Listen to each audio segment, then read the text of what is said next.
Nakakaiyabot na talaga ang inay. Ay, Diyos ko po, kailan kaya aalis ang matandang ayun din sa aming bahay?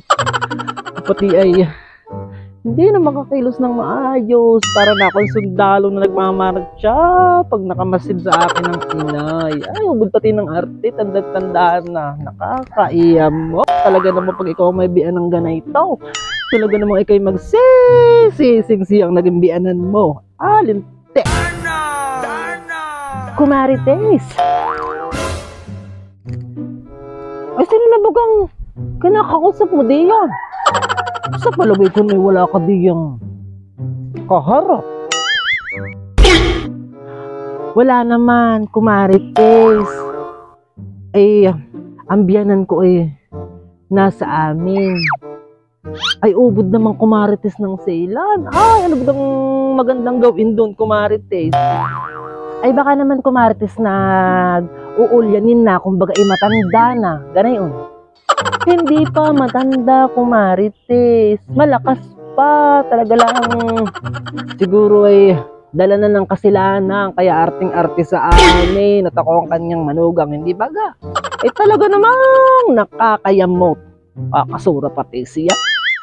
Oy, mahirap nga, Kumarites. Pag ang biyanan ay nasa bahay. Pero depende na rin siguro sa biyanan. Pero pag ang biyanan mo yung kagaya ng kinukwento mo na maarte, masaydan, mataray, ay! Pwede pa ihuhulog sa patubig pag ganayon. Mayroon talagang mga ganayong bianan, Kumarites. Ay, parang ikaw ay makakagamit yata din ng aking ginagamit sa aking bianan. Kaya bumait, Kumarites. Ito, ay ano naman iyan, Kumarites? Baka naman tayo kung paano na yan at tayo mapasama. Ito, Kumarites, ay pampabait. Ipapatak mo lang sa pagkain na kakainin ng iyong bianang halimaw. Ay pag napatakan mo ng 3 patak, ay babait sa iyo yung, Kumarites. Kurbahan mo.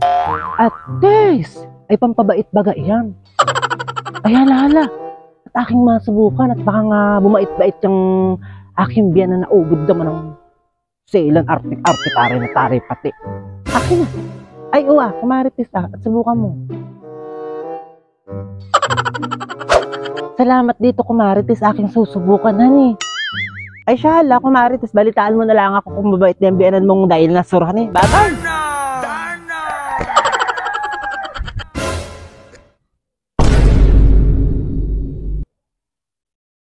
Magaling kaya itong pampatak na ito? Babait na kaya ang inay?